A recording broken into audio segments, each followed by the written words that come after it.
नमस्कार बच्चों, क्या हाल चाल। एक्चुअली कल का जो क्वेश्चन था वो एक्चुअली बीच में बंद हो गया था। रिकॉर्डिंग जो है बीच में ऑफ हो गई थी। तो मैं थोड़ा उसको रिज्यूम करता हूँ उस क्वेश्चन के बाद। उसको थोड़ा सॉल्व करना है हमको। ठीक है, तो उस सवाल को आगे बढ़ाते हैं। वैसे वो सवाल आप लोग कर सकते थे। उस सवाल को एक तरह से आप होमवर्क के रूप में ले लेते, क्योंकि वो इतना कठिन सवाल नहीं था। वो आप लोग खुद अपने लेवल के ऊपर भी सॉल्व कर सकते थे। मल्टीपल एक्सप्रेशन आज खत्म हो जाएगा। आज के लेक्चर के बाद कल से हम लोग मेथड ऑफ इमेजेस की बात करेंगे। चलिए आज का लेक्चर फिनिश करते हैं। सवाल था जो मैं आपको दिखा रहा हूँ कि ये तो कल वाली चीज़ें हो गई सारी। ओके, ये था आपके पास में सवाल, एक बार पढ़ लीजिए। तीन चार्जेस है जो इक्वेलेटर पे रखे हुए हैं, एबीसी जिसकी साइड ए है। डाइपोल मोमेंट निकालना है आपको इन चार्जेस का, ठीक है ना। तो देखो, respect to the choice of origin, है ना। तो बेटा आपको ना डाइपोल मोमेंट निकालने के लिए सबसे पहले कोई भी एक ओरिजिन सेलेक्ट करना पड़ेगा। जहाँ तक मैं समझता हूँ आपको पता होना चाहिए। तो इस सवाल के सॉल्यूशन पे आते हैं। मैं मान लेता हूँ बेटा कि यहाँ पर ना ओरिजिन में यहाँ पे लेता हूँ। मैं मान लेता हूँ कि इसका जो ओरिजिन है वो यहाँ पर मैं लेने वाला हूँ। अब अगर ये ओरिजिन यहाँ पर लेने वाला हूँ तो सब की मुझे कोऑर्डिनेट पता होनी चाहिए, बिकॉज मुझे डाइपोल मूवमेंट निकालने में डिस्टेंस की रिक्वायरमेंट होती है, बट एक नॉर्मल डिस्टेंस की रिक्वायरमेंट नहीं होती है। डाइपोल मूवमेंट निकालने के लिए हमें जो डिस्टेंस चाहिए होती है वो आर वेक्टर चाहिए होती है। मतलब हमको पर्टिकुलरली कोई कोई क्या एंगल क्रिएट हो रहा है और वो सब की जानकारी हमें होनी चाहिए। अभी इक्विलेटरल ट्रायंगल है तो इसका मतलब ये है कि हमको इसका एंगल पता है कि तीनों मिला के 180 होता है। तो एक एंगल कितना हो जाएगा, 60 डिग्री का हो जाएगा। तो यहाँ पे ये जो डिस्टेंस आप लोग देख रहे हो, जो ये डिस्टेंस ए है, ये बेसिकली यहाँ पर जाके दो तरह के कंपोनेंट आपके सामने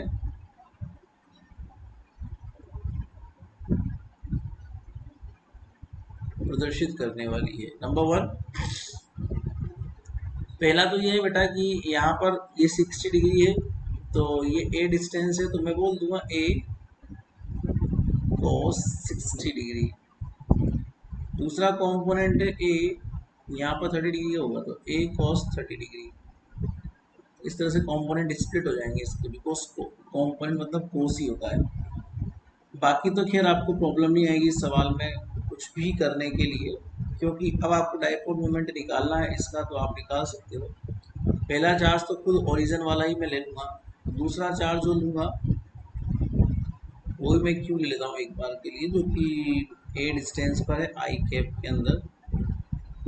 तीसरा चार्ज -2q में लूँगा, और ये थोड़ा सा कंपोनेंट वाला है। मतलब ए कॉस 60 डिग्री का कंपोनेंट है जो कि आई कैप में जा रहा है, और दूसरा है प्लस ए कॉस 30 या साइन 60 बोल दो। कॉस 30 को साइन 60 बोल सकते हो आप। ये जे कैप में जा रहा है। तो कुल मिला के हम लोग जब इसकी बात करेंगे कंप्लीट वे में, तो ये हो जाएगा हमारे पास Q A. So Q A I cap की बात कर रहा हूँ बेटा, ये आई कैप में ना इसको बाहर निकाल लेंगे। सो -2 QA को 60 कितना होता है, मतलब साइन 30 मतलब 1/2, as I think 1/2। So this is the 1/2। और ये हमारा जो जा रहा है वो जा रहा है आई कैप सिस्टम में। तो ये आई कैप के दो चीज़ें मैंने बाहर निकाल ली, और ये तो कट रहा है। ओहो, ये तो कैंसिल हो गया, तो आई कैप तो खत्म ही हो गया। माइनस, चलो एक बार ये और देखते हैं। 2q cos 30 मतलब साइन 60 √3/2 है ना। सो √3/2 जे के। अच्छा ये भी तो इससे कट गया, तो ये तो पूरा ही कट गया। ये तो आई कैप का तो काम ही खत्म हो गया। तो हम ये नहीं बोल सकते क्या कि रिजल्टेंट कितना है, -3√3 क्यू ए जे के। तो ऐसे कितना सिंपल सवाल था बेटा, ये आप लोग भी तो खुद कर सकते थे ना। तो बस अब ठीक है, अगर आप लोग नहीं कर पाए तो, और जिन्होंने करनी है उन्हें बहुत बहुत बधाई, शुभकामनाएं अग्रिम। ठीक है, कोई बात नहीं, आप ये सवाल नहीं कर पाए, मैं आपको अगला सवाल देता हूँ, ये तो करना ही पड़ेगा। ये तो मैं आपको उम्मीद करता हूँ कि आप लोग कर लोगे। फाइंड द मोनोपोल मोमेंट, ये मैं नहीं बताऊंगा। Find the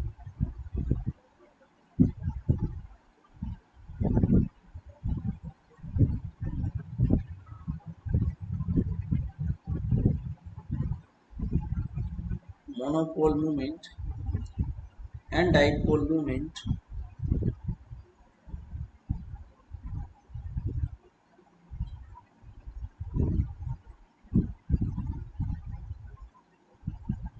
for this configuration.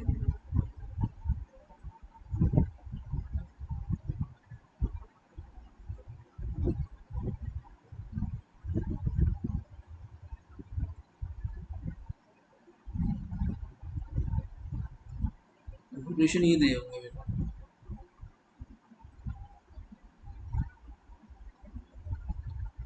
वही सेम क्वेश्चन है, बस यहाँ पर क्यू चार्ज है, यहाँ पर क्यू चार्ज है, और यहाँ पर -2 क्यू चार्ज है। मोनोपोल तो दिख रहा है आपको, क्योंकि क्यू आएगा, डाइपोल और निकाल लेना। मेरा जो आया था वो बता दे रहा मैं आपको। मोनोपोल मूवमेंट जो आया था मेरा, वो तो खैर दिख ही रहा है क्यू है, उसकी तो जरूरत नहीं। डाइपोल मूवमेंट की अगर बात करूँ तो वो आया था QA/2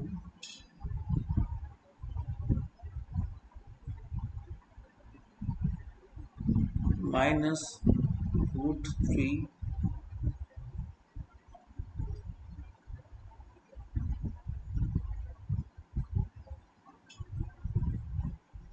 है ना बच्चों। चलिए अगला सवाल करते हैं। 4 point charges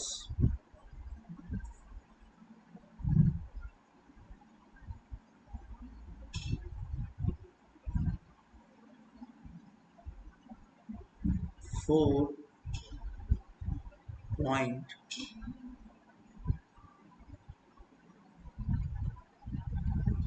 charges plus Q1, plus minus Q1 and plus minus Q2 are placed at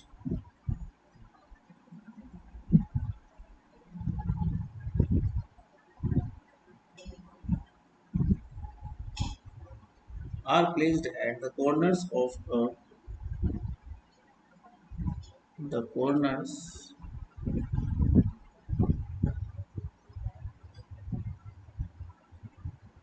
of a rectangle.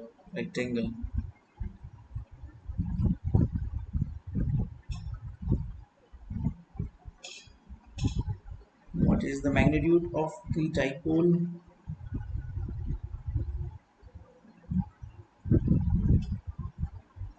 What is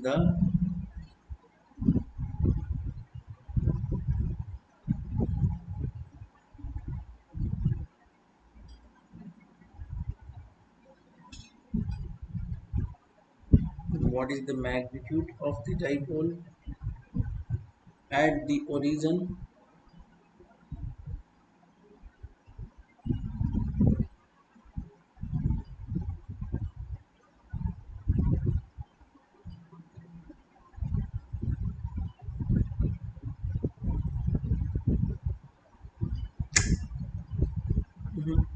ये जरूरत नहीं इसको लिखने की, एक काम करो, इससे अच्छा वर्ड लिखो। ओरिजिन में तो के डाइपोल लिखा होता है। ऑफ द सिस्टम ये लिखो, डाइपोल ऑफ द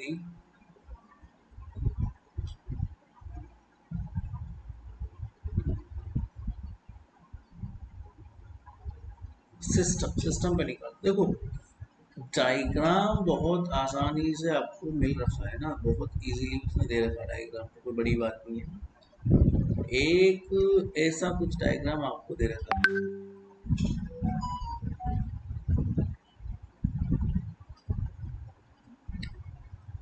इसमें दे रखा है इसने +Q1 +Q2 -Q2 -Q1, ऐसा डायग्राम है आपके पास। इस सिस्टम का मुझे डाइपोल मोमेंट निकालना है। मोनोपोल मोमेंट तो खैर 0 आ रहा है, ओरिजिन आप कहीं पर भी ले सकते हो, देयर इज नो रिक्वायरमेंट। तो मैं क्या करता हूँ बच्चों, अपने हिसाब से एक ओरिजिन मान लेता हूँ, ये वाला। ओके, अब सभी चार्जेस को हमको निकालना है, तो मैं डाइपोल निकालना है, so P of dipole, dipole moment आपको निकालना है। तो वही फॉर्मूला समेशन ऑफ क्यू और आर आई वेक्टर। पहला चार्ज में मान लेता हूँ +Q1 है, ये वाला, और ये ऊपर रखा हुआ है ओरिजिन से, मतलब कि ए डिस्टेंस पर है ना ये। हाँ, तो ए डिस्टेंस पर है। दूसरा चार्ज जो है वो, इसको मान लेते हैं ये -Q है, -Q2 पर। ये कंपोनेंट वाइज रखा हुआ है, क्योंकि इसमें यहाँ तक की डिस्टेंस, पहली बात तो क्या है, √2a, जहाँ तक मैं समझता हूँ √2a, क्योंकि ये जो डिस्टेंस है ना, अच्छा ये डिस्टेंस √2a नहीं है, ये ए बी पॉइंट दे रखा है यार। ओह वेरी गुड, ये तो कह रहा है ए बी पॉइंट है। वाह, दो पार्ट में बांट रखा है इसमें, बहुत बढ़िया। इसके कोऑर्डिनेट दे रखे हैं इसमें ए बी का मतलब समझते हो, आपको यहाँ से यहाँ तक पहुँचने में ए डिस्टेंस चाहिए, फिर बी डिस्टेंस चाहिए, मतलब आपको ए आई के, इसका आर वेक्टर निकलेगा ए आई के प्लस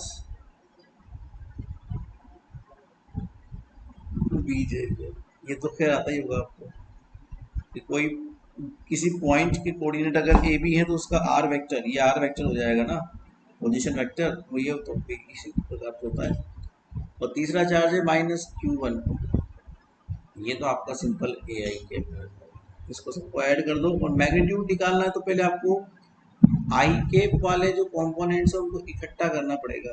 अब आई केप वाले कंपोनेंट्स में एक तो Q1 है, और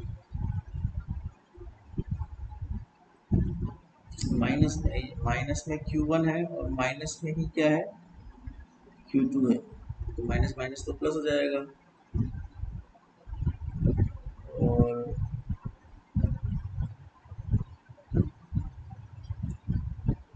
आई केप वाले ऐड कर रहे हैं ना, तो ये Q2 हो जाएगा ना प्लस, ठीक है। और जे केप, और ये तो ए बार आ जाएगा, और प्लस जे केप वाला अगर मैं सिस्टम देखूं तो इसमें Q1 ए है ये वाला, और -Q2 बी है।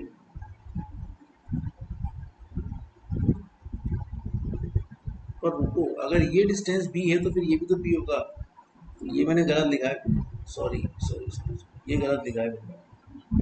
तो ये ए डिस्टेंस नहीं होना चाहिए, बी डिस्टेंस है बेटा, ये बी डिस्टेंस है, ये बी डिस्टेंस है, और ये बी डिस्टेंस है। तो फिर यहाँ पे बी को बाहर निकालने का औचित्य बनता है, ये ए नहीं निकलेगा, फिर यहाँ पर बी बाहर निकलेगा, यहाँ पर बी बाहर आएगा। Okay, now we can find the magnitude of this dipole moment. उसने मैग्नीट्यूड की बात बोली है, तो रूट ऑफ एक्स कंपोनेंट का square, that is Q1 plus Q2 whole square plus A square भी आएगा, और Q1 minus Q2 whole square, और बी स्क्वायर भी आएगा। So in this way we can find the magnitude of the dipole. It's easy now. Okay. अब एक question है,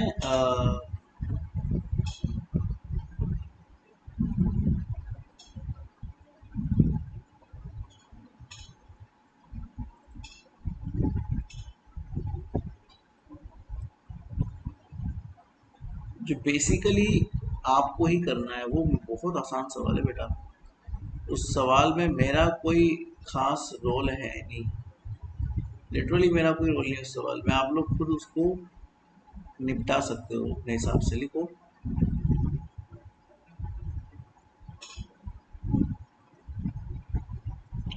3 point charges, ये आपके लिए होमवर्क है। मैं यहाँ लिखता हूँ सवाल को क्योंकि ये बहुत इजी क्वेश्चन है।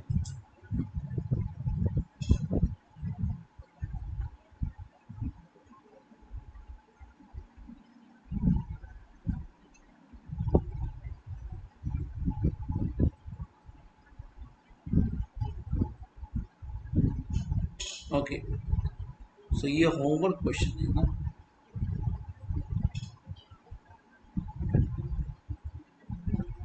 Three-point charges are located as shown.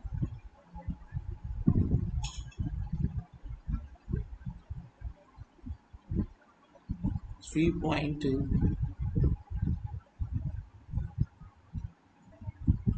charges are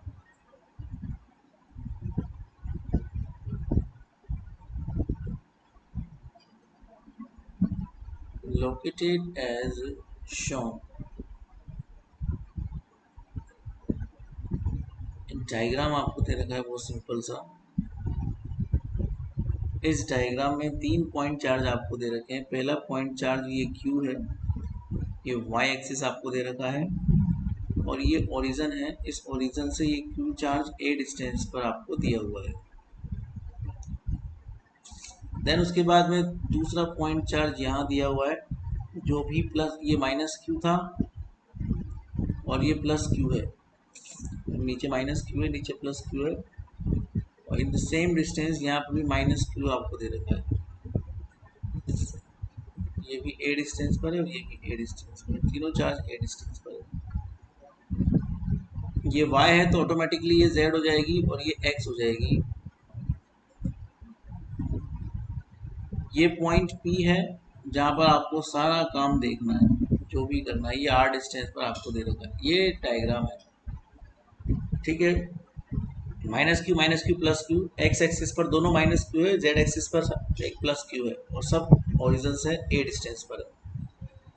okay, each distance a, आगे लिखो each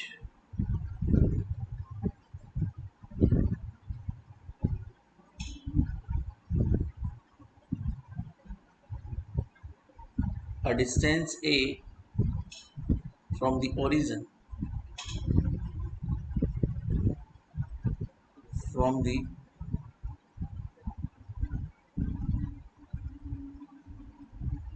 origin, find the approximate electric field,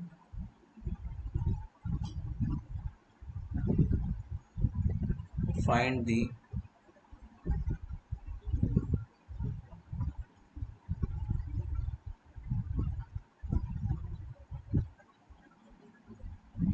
approximate electric field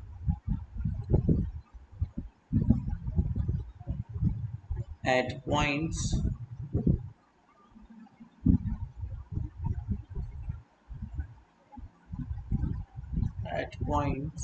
far from the origin, far from the origin. Express your answer in spherical coordinate. Express your answer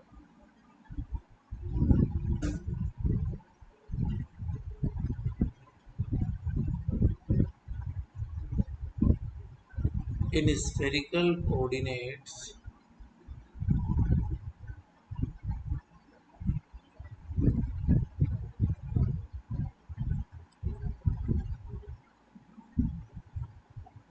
Include the two lowest order in multipole expansion। मतलब dipole और क्वाड्रपोल निकालना है। Multipole मतलब monopole और dipole निकालना है, दो ही निकालना है। इंक्लूड, पोटेंशियल के अंदर दो टर्म आनी चाहिए। इलेक्ट्रिक फील्ड उससे डिसाइड होगा। Include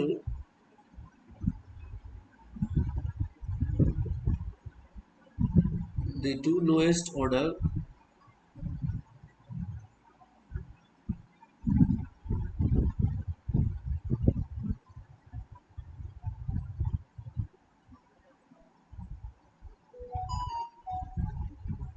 in the multiple expansion।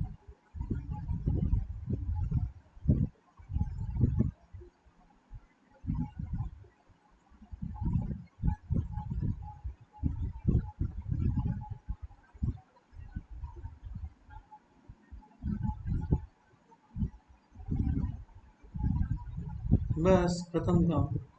ये तो आप कर सकते हैं। इसमें पहले आपको मोनोपोल निकालना है, वो तो खैर माइनस क्यू आ रहा है। फिर डाइपोल निकालना है, वो आप निकाल लेना, वो लगभग क्यू के पाएगा।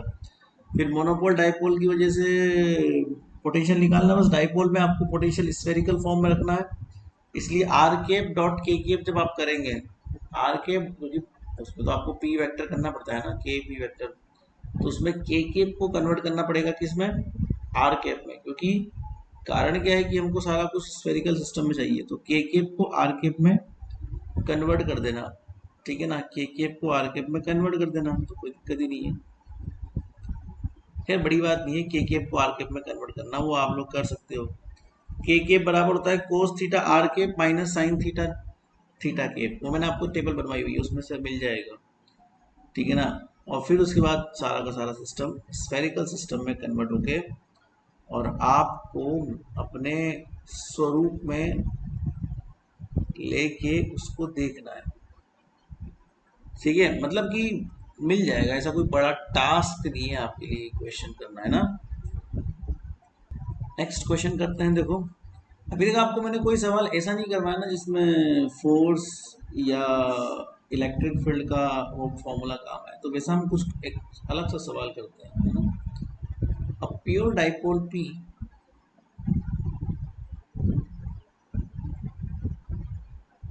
Pure dipole P is situated at the is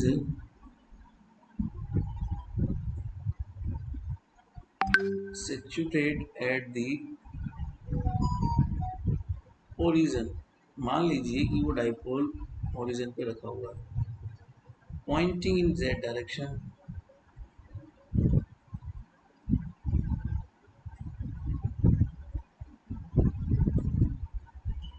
pointing in Z direction, और उसका मुंह जेड की तरफ रखा हुआ है, मतलब ऐसा है वो डाइपोल। मैं आपको डायग्राम दिखा दे रहा, सवाल बहुत आसान है, केवल आपको फॉर्मूले याद हो और फॉर्मूले लगाने आते हो ना, तो फिर सवाल करना कोई कठिन काम नहीं है। ये एक्स एक्सिस, वाई एक्सिस और जेड एक्सिस, तीनों एक्सिस मैंने ड्रॉ कर दी। अब इन एक्सिस में ना डाइपोल उसने बोला है कि जेड ये ओरिजिन पे रखा हुआ है डाइपोल, तो ये डाइपोल का रखा होना है, तो डाइपोल ऐसा रखा होगा कि उसका जो मिड पॉइंट है डाइपोल का वो कहाँ होना चाहिए, ओरिजिन पे। तो ये आपका डाइपोल जो है ना, ये कहाँ ओरिएंटेड है बेटा, ये डाइपोल ओरिएंटेड है जे कैप, मतलब ऊपर की तरफ मान लीजिए आप, ऐसा उसने कुछ कहा है। अब सवाल पढ़ते हैं थोड़ा सा आगे और जानते हैं इसके बारे में। सवाल नंबर 1 ये है, what is the force on a point, what is the force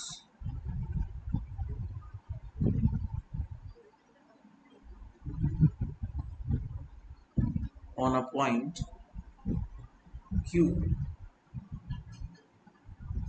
at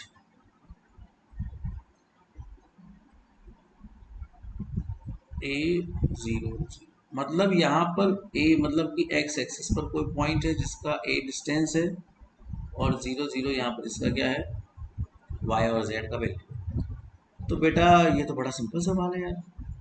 अरे फोर्स तो निकालना है, देखो मेरी बात सुनो, फोर्स का फॉर्मूला क्या होता है, वहाँ पर चार्ज Q है, तो क्यू चार्ज रखा हुआ है, पॉइंट चार्ज और लिख लो, ये नहीं तो कंफ्यूजन, पॉइंट चार्ज क्यू।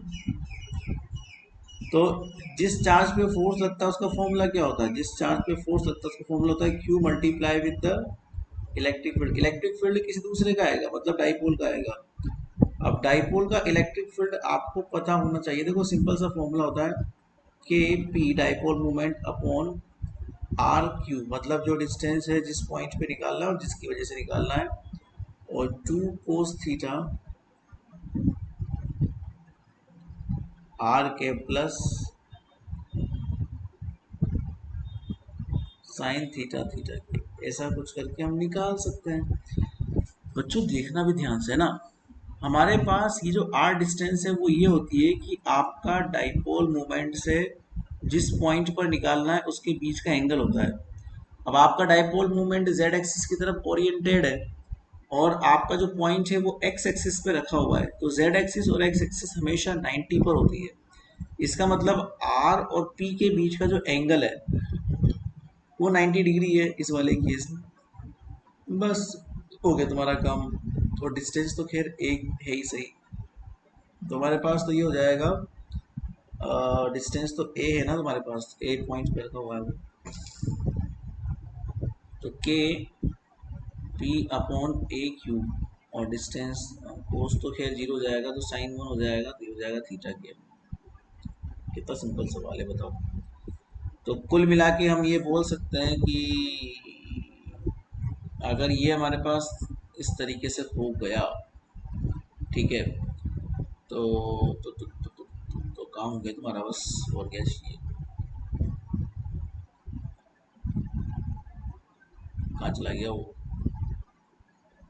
ठीक है, इसको बस हो गया सोच पा, एफ के वैल्यू पुट कर दो। उसने कोई डिमांड तो करी नहीं है कि क्या बोलते हैं आपको पोलर सिस्टम में निकालना है कि कार्टेशियन में निकालना है, तो हम लोग तो सीधा कार्टेशियन में निकाल सकते हैं। तो एफ को रख सकते हैं K P Q upon A cube theta. दूसरा सवाल है इसी का,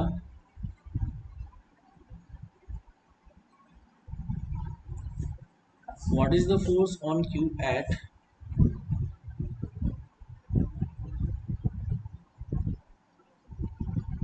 what is the force on Q at 0 0 a, मतलब z एक्सिस पे रखा है, बस कुछ नहीं है। सेम क्वेश्चन है, बस थीटा की वैल्यू चेंज हो गई। अब की बार पॉइंट यहाँ रखा हुआ है z एक्सिस पर 0 0 a पर, तो सेम ही है, बस थीटा की वैल्यू 0 डिग्री कर देना है। बाकी तो सवाल वैसा वैसा ही है। तो f की वैल्यू क्या आ जाएगी उसकी, के क्यू पी, वो भी 2 आ जाएगा, कोस कोस का वैल्यू 2 होता है ना, ए क्यू आर के। अब आपको कुछ नहीं करना, केवल अगले सवाल में निकालना है फोर्स या वर्क डन। तो अगला सवाल है how much work does it takes to move Q. Question number 3 है इसका।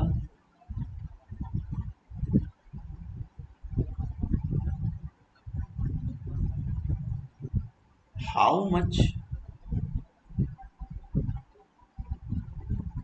Work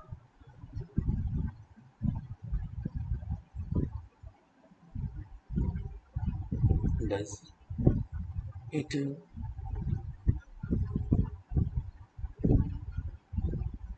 take to move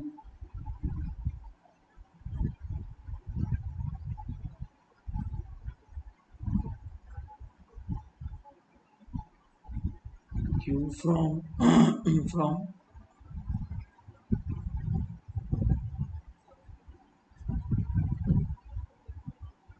to.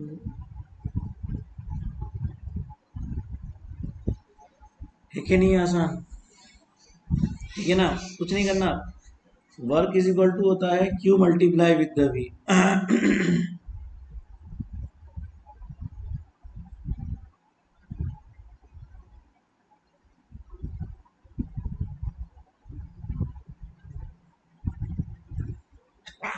Sorry, ठीक है।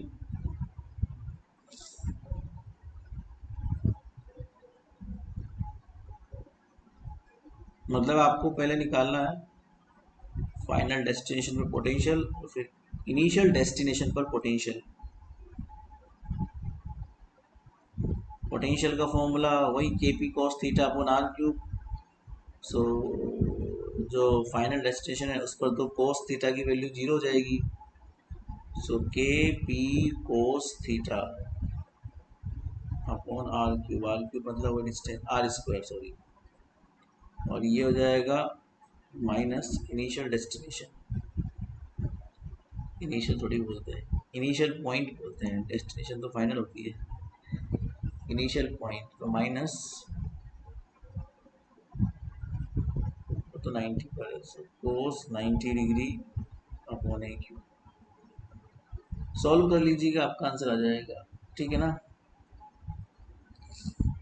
अब बच्चों मैं बात करता हूँ potential due to dipole sorry electric field due to dipole in coordinate free form. Coordinate free form का मतलब होता है बेटा, अभी जैसे आपने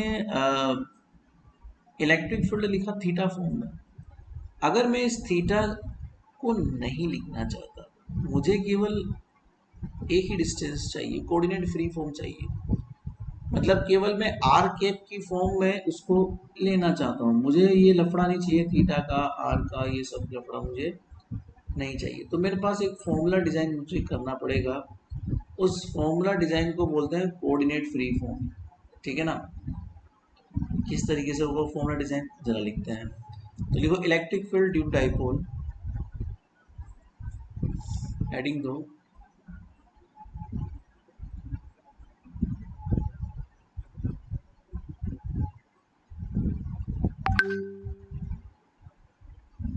electric field due to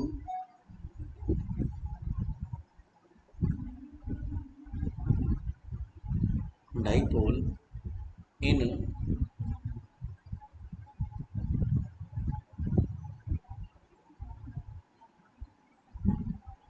coordinate free form. समझते हैं इस चीज को। देखो हमारे पास जो इलेक्ट्रिक फील्ड है बिलाल, वो ऐसा है कि जिसमें आर और थीटा दोनों ही अवेलेबल हैं। हमारे पास जो इलेक्ट्रिक फील्ड है वो आपको फॉर्मूला पता है बेसिकली, और उस फॉर्मूले के अकॉर्डिंगली हमारा इलेक्ट्रिक फील्ड आर और थीटा दोनों पर डिपेंडेंट है ना। अब मैं उसको कोऑर्डिनेट फ्री फॉर्म देना चाहता हूँ, जरा समझते हैं इस चीज को।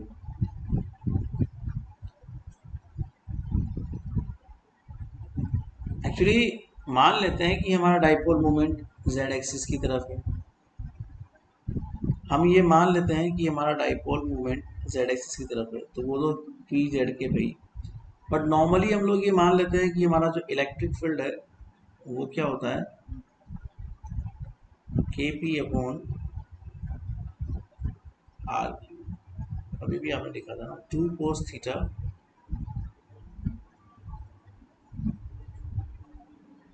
Are K plus sign theta theta के। मैं इसको अगर अलग अलग लिखना चाहूँ तो कैसे लिखूंगा अलग अलग, मतलब कि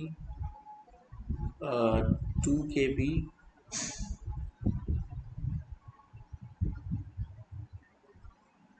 कोस theta upon R cube R K plus K P upon R cube sine theta theta K. ठीक है, मैं ये कहना चाह रहा हूँ आपसे कि मैं इसको ना थोड़ा चेंज अगर करके देखूँ। चेंज का मतलब ये होता है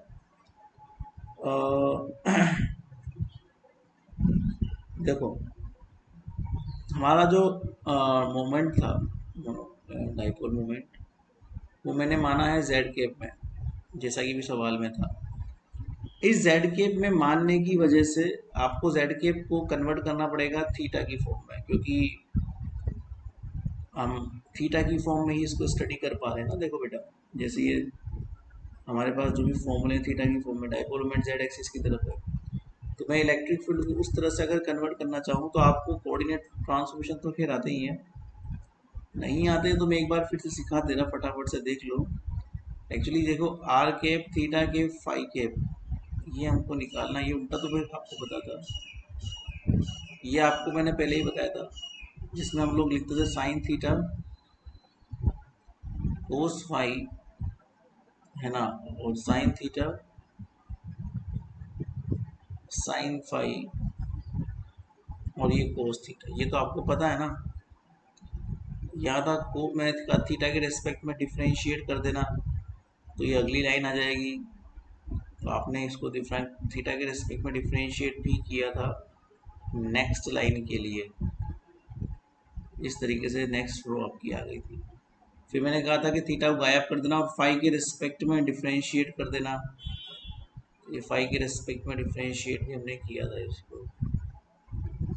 और फिर यहाँ पे लिखा था आई केप जे केप, हमको क्या जे केप को हटाना है, तो हम लोग को जे केप एलिमिनेट करना पड़ेगा, है ना, और आर और थीटा की फॉर्म में लाना है। तो हमको क्या करना पड़ेगा, इसको उल्टा लिख दो। अब आपको आई केप, जे केप, के केप को यहाँ लिख देना है, आई केप को, जे केप को और के केप को यहाँ लिख देना है। और यहाँ पर क्या लिख देना है, आपको पता है कि हमारे पास में आर केप है, थीटा केप है और फाई केप है, यहाँ पर लिख देना है। तो बच्चों एक बार बताओ, यहाँ पर उल्टा करना पड़ेगा ना, रो टू कॉलम, कॉलम टू रो, ये तो करना पड़ेगा। तो जो ऊपर रोज हैं उसको मैं पहली रो को पहले कॉलम में कन्वर्ट कर दे रहा, तो भी तो मामला उल्टा बैठेगा। दूसरी रो है उसको दूसरे कॉलम में कन्वर्ट कर दे रहा,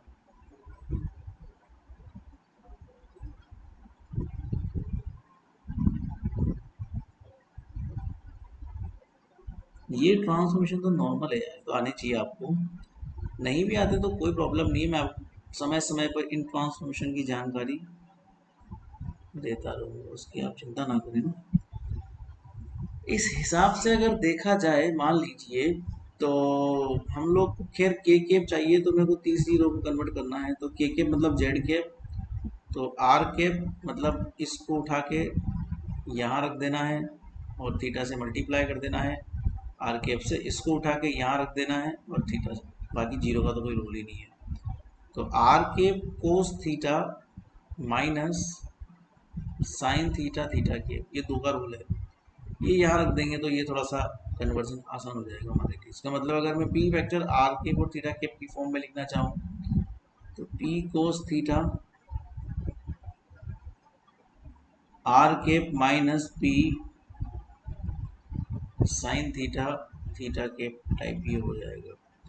मैं इसको कोऑर्डिनेट फ्री फॉर्म देना चाहता हूँ, तो मैं इस पी साइन थीटा को एलिमिनेट करना चाहता हूँ, तो यहाँ पे इस पी साइन थीटा की वैल्यू को उठाएंगे और वहाँ ऊपर पटक देंगे, तो मेरे पास जो ये पी ई वेक्टर आ जाएगा वो आ जाएगा 2kp अपॉन आर क्यूब, ये पहली टर्म तो खैर वैसी की वैसी है, 2kp cos theta upon are cube R cap plus k upon are cube, और मैंने p साइन थीटा को एलिमिनेट कर देना है और ये हो जाएगा p cos theta R cap minus P vector, ये तो आएगा। तो इधर उधर ट्रांसफर कर देंगे हम लोग, इसको उधर ट्रांसफर कर देंगे तो आ जाएगा। जरा पी वेक्टर को अलग निकालो और आर के वाली चीजों को एक साथ ले लो, जैसे ये वाली टर्म और ये वाली टर्म ऐड हो जाएगी ना, तो जब ये ऐड हो जाएगी तो क्या बचेगा, k अपॉन आर क्यूब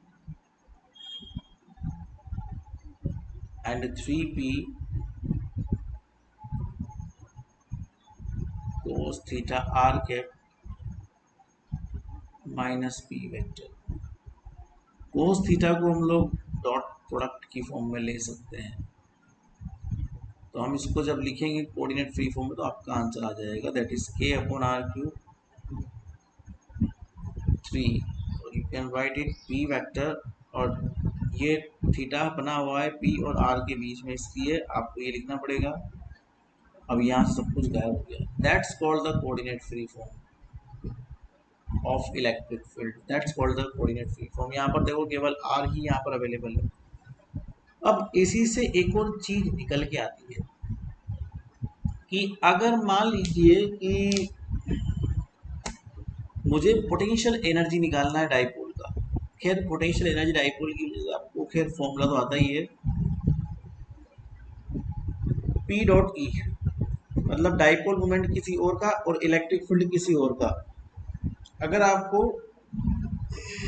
समझाते हैं, जैसे मान लो दो डाइपोल रखे हुए हैं, एक और फॉर्मूला मैं यहाँ पे निकालना चाहूंगा आपके लिए, जैसे समझना, थोड़ा आगे आइए। यहाँ पर देखो,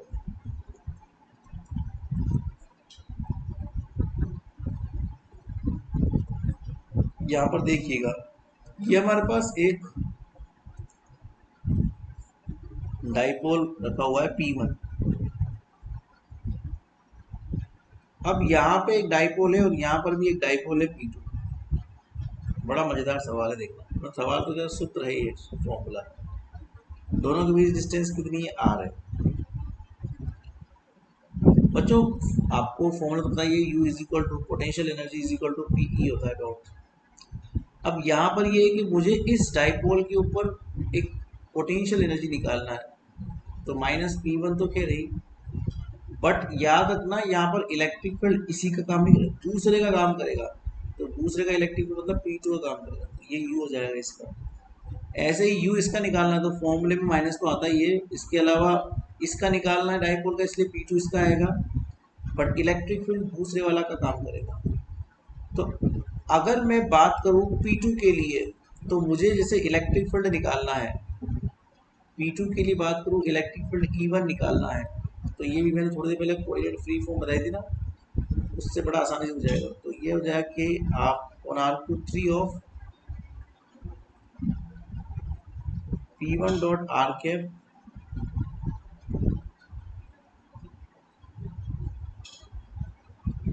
माइनस P1 वेक्टर। ये जो मैंने आपको बताया ना वर्क, इस वर्क को एक और नए तरीके से मैं पेश करना चाह रहा हूँ तुम्हारे सामने। ये जो वर्क मैंने आपको बताया, इस वर्क में एक और बड़ा ट्विस्ट अच्छा सा सवाल है। तो इसमें अगर आपको U निकालना है at the second dipole, for the second dipole, तो ये हो जाएगा हमारे पास, जो मैंने फॉर्मूला लिखा हुआ है P2 डॉट E1। आप फर्स्ट का भी निकालो, कोई बड़ी बात नहीं है, मैंने तो एक का निकालना है आपको एग्जांपल देने के लिए कि हम कोऑर्डिनेट फ्री फॉर्म में ऐसे भी कर सकते हैं सवाल को। ठीक है, माइनस है ना यहाँ पे, तो माइनस का तो लफड़ा पड़ेगा। तो खैर जब मैं यहाँ पे रखूंगा माइनस फॉर्म में, तो ये इस तरह से बन जाएगा P1 डॉट P2। कारण क्या है कि जो पीछे वाला माइनस है वो आगे आ जाएगा, और आगे वाला प्लस है वो पीछे चला जाएगा। 3 of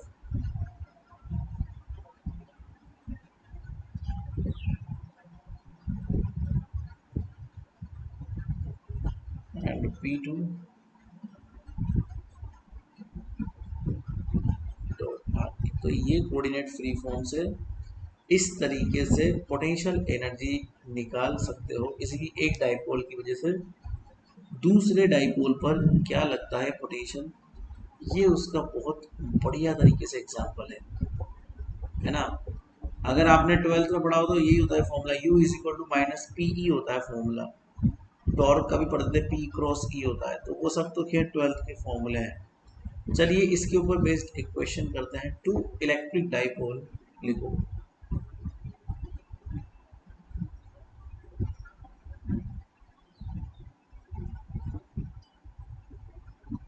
to electric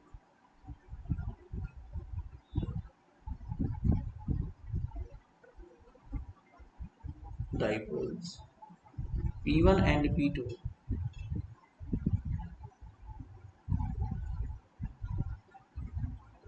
are placed at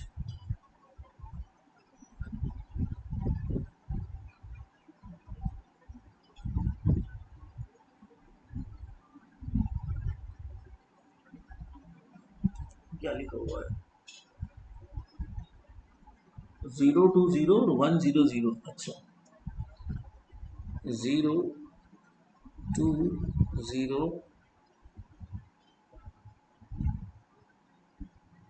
and 1 0 respectively,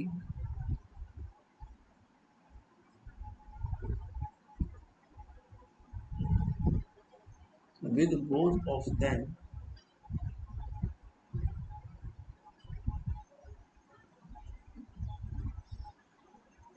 with both of them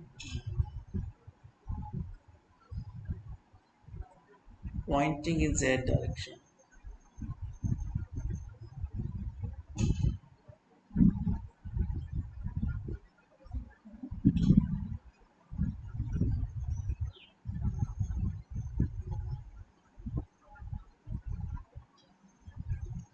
Without change the orientation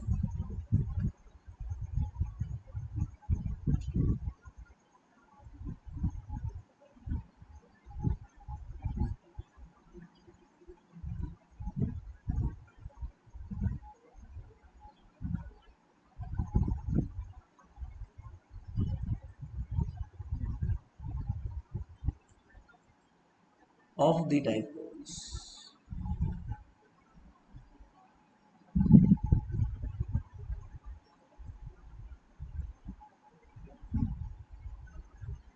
P2 is moved.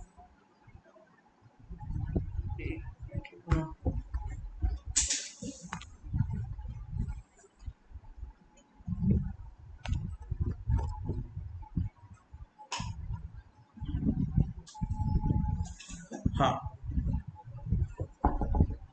of the dipole आगे लिखा हुआ है P2 is moved.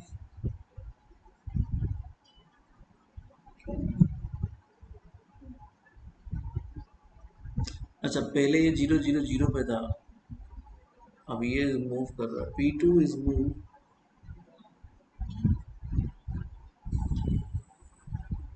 P1 0 0 0 पे था, P2 1 0 0 पे था, ठीक है, तो P2 is मूव, अब P2 सरक के जा रहा है, P2 is मूव टू, अच्छा, इसने अपना ओरिएंटेशन चेंज नहीं किया और ये सरक के कहाँ चला गया, 0 2 0 पे पहुंच गया सरक के बिना ओरिएंटेशन चेंज किए। The ratio of the electrostatic potential energy,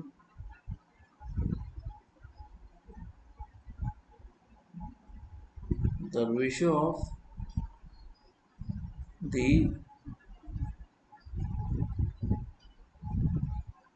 electrostatic potential energy of the dipoles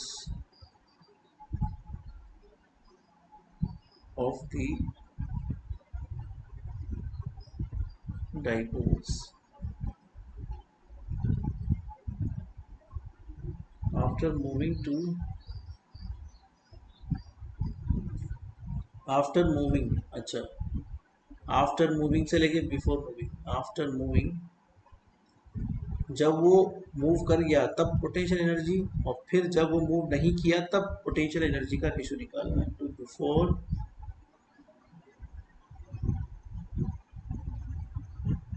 moving.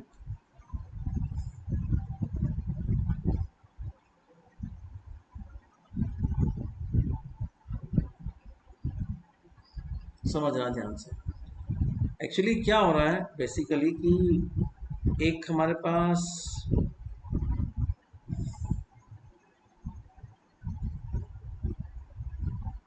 ये वाई एक्सिस है, ये जेड एक्सिस है, एक्स एक्सिस है, यहाँ पर एक डाइपोल रखा हुआ है,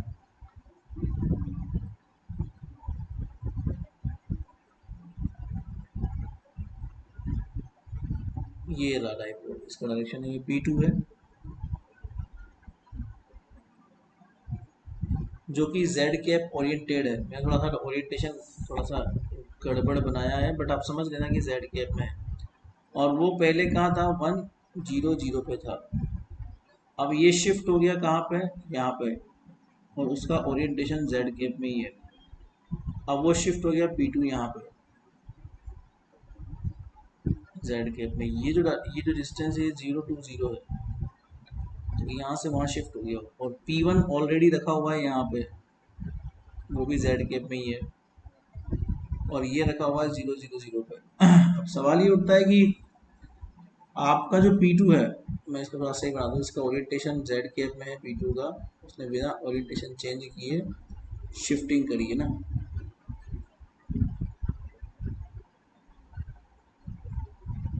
तो ये उसका ओरिएंटेशन था यहाँ पे। अब सवाल ये उठता है कि before the shifting and after the shifting क्या क्या होगा। तो दो कंडीशन यहाँ पे दे रखी है उसने बिफोर द शिफ्टिंग। तो मैं जब बिफोर द शिफ्टिंग की बात करता हूँ तो आपका P1 तो ऑलरेडी यहाँ था, और आपका P2 यहाँ पर था, और उसका ओरिएंटेशन ऊपर की ओर था। ध्यान देना बच्चों। तो इनके बीच जो डिस्टेंस है वो तो 1 है। चलो डिस्टेंस तो हम लोग बात की बात है, पर वो डिस्टेंस डायरेक्शन यहाँ पर रहेगा एक्स कैप की तरह। दोनों के बीच की पोटेंशियल एनर्जी का जो झोल झोल है वो क्या हो जाएगा, कोऑर्डिनेट फ्री फॉर्म में अगर आप देखो तो वो होता है KP/R3। डायपोल का ओरिएंटेशन जेड केप में है, इसलिए हम लोग वही फॉर्मूला काम में लेंगे, 3P1 dot are cap and P2 dot are cap, minus बाहर निकालने को जो थी माइनस पर थी, तो minus P1 vector dot P2 vector. ये हमारे पास फॉर्मूला था। यहाँ पर डिस्टेंस तो 1 है, तो डिस्टेंस की तो कोई प्रॉब्लम ही नहीं है ना। माइनस KP/1 का क्यूब, कोई प्रॉब्लम नहीं डिस्टेंस की बेटा। चलो माइनस को अंदर ले लो। P1 डॉट P2 P1 भी Z दिशा में है, P2 भी Z डायरेक्शन में है, तो दोनों का डायरेक्शन तो सेम है। तो P1 डॉट P2 हो जाएगा P1 P2, तो प्रॉब्लम ही नहीं है। माइनस यहाँ पर देखना बच्चों R इधर जा रहा है X एक्सिस में, और P1 और P2 कहाँ जा रहे हैं Z एक्सिस में, तो इनके बीच में एंगल 90 का बनेगा। तो हम लोग ये बोल देंगे कि 3 और P1 cos 90, ऐसे P2 cos 90, क्योंकि आप देखो डिस्टेंस तो जारी इधर, इन दोनों के बीच की डिस्टेंस कहाँ पर है, नीचे की तरफ है ना, और इनका ओरिएंटेशन कहाँ पर है, ऊपर है। इसका मतलब आपका डाइपोल मूवमेंट तो जेड केप में है, बट जो डिस्टेंस है वो कहाँ पर है, एक्स केप में है, तो दोनों 90 पर होते हैं। इसीलिए हम ये बात बोल सकते हैं कि P1 डॉट आर केप इस फैक्टर की वैल्यू 0 हो जाएगी। तो U कितना हो जाएगा, KP, P क्यों लिखा मैंने, ये अलग गलती कर दी, P अंदर आ गया, ये डबल P K, और ये हो जाएगा P1 P2, दैट्स इट। ठीक है। अब ऐसे ही अगर मैं आफ्टर द शिफ्टिंग की बात करूँ, ये बिफोर द शिफ्टिंग था, after the shifting, after the shifting में क्या हो जाएगा, डाइपोल आपका सड़क के आगे पहुंच गया,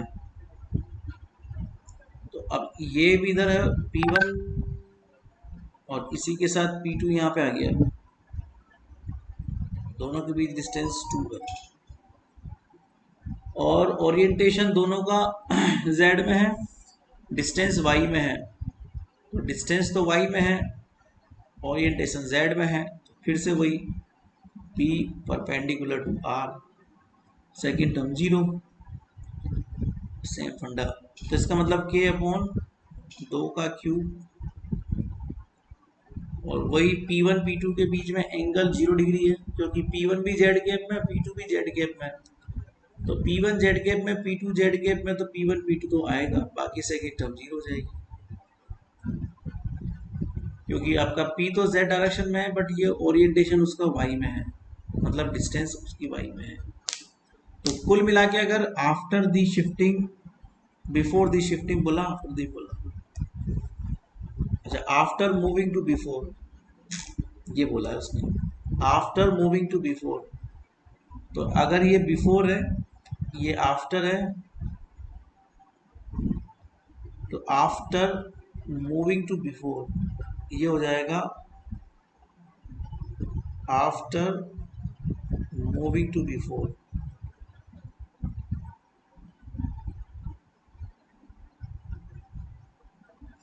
तो 1/8 ये इसका आंसर। ये इस तरह के सवाल बड़े अच्छे और बड़े शानदार तरीके सवाल होते हैं ना। अब एक 12th क्लास का सवाल मैं आपको करवा रहा हूँ, जो 12th में आप लोग करा करते थे। ये कुछ छोटा सा डेरिवेशन है। The energy of dipole, ideal dipole in an electric field. सवाल तो क्या नॉर्मल है ये।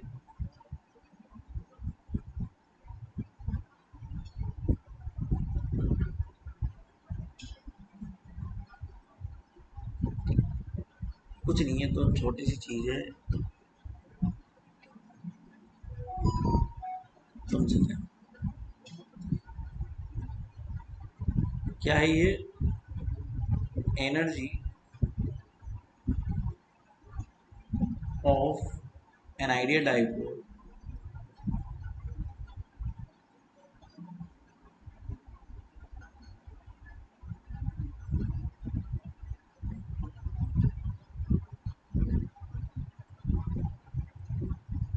In an electric field. बचपन में किया करते, एक इलेक्ट्रिक फील्ड ऑलरेडी एस्टेब्लिश्ड है और इलेक्ट्रिक फील्ड का डायरेक्शन इस तरफ है। इसमें आपने कोई डाइपोल रख दिया, तो इसको थोड़ा बड़ा बनाते हैं, इलेक्ट्रिक फील्ड को छोटा नहीं बनाते हैं।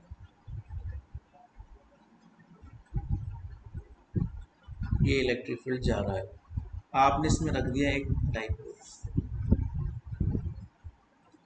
मान लेते हैं ये डाइपोल रख दिया आपने।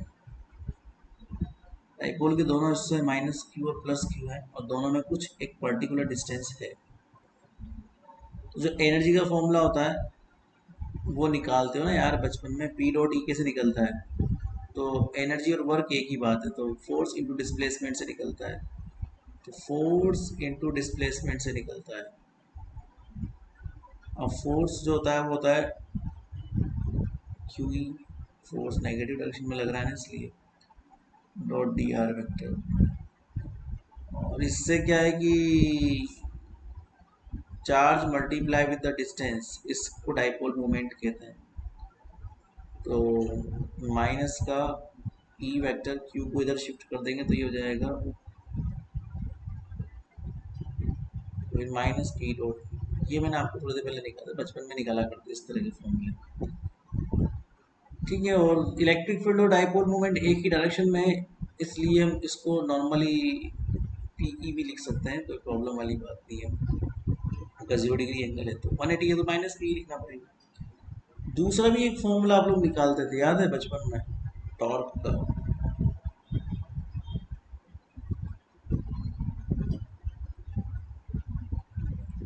एक्चुअली टॉर्क में क्या था, जैसे एक इलेक्ट्रिक फील्ड लगा है, इसमें लाइन ऑफ एक्शन इधर है इलेक्ट्रिक फील्ड का।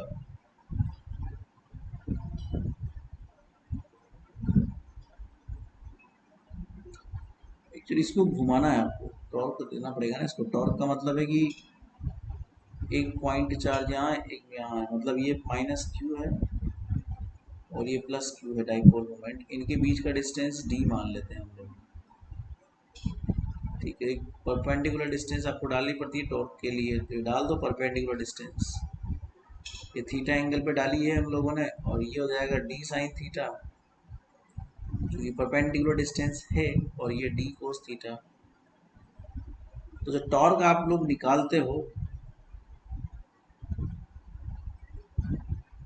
टॉर्क के निकालते हो ना, तो फोर्स इनटू परपेंडिकुलर डिस्टेंस।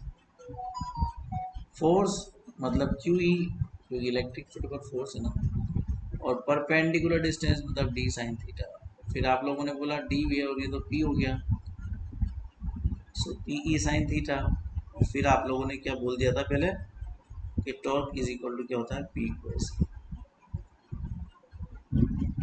तो ये छोटे मोटे फॉर्मूले हैं, तो उससे भी निकल जाएगा। फिर उससे आप वर्क डन निकाल सकते हो टॉर्क से ही। टॉर्क से वर्क डन निकाले मतलब 0 से थीटा एंगल पर उसको ओरिएंट करना है, तो पी ई साइन थीटा और डी थीटा से इसको निकालते हैं, फिर थीटा 0 1 समथिंग लेते हैं, तो वही वर्क और एनर्जी एक ही बात है। इसको सॉल्व करना पड़ता है, ये 1 माइनस कोस थीटा में कन्वर्ट हो जाता है। ठीक है, और पहले कितना था, माइनस पी ई था, अब कितना हो गया, इतना हो गया घुमाने के बाद। तो पहले इतना था जब सीधा खड़ा हुआ था, जब टेढ़ा हो गया तो इतना हो गया। तो सीधा से टेढ़े के बीच का अंतर कितना हो गया, वो इतना ही हो जाएगा, minus P plus P minus P cos theta. तो पी से पी और इस तरह से आप वो सेम ही निकलेगा। अगर ये सीधा खड़ा हुआ है बेटा, तो सीधा खड़ा होने पे, सीधा खड़ा होने पे इसका जो एंगल है,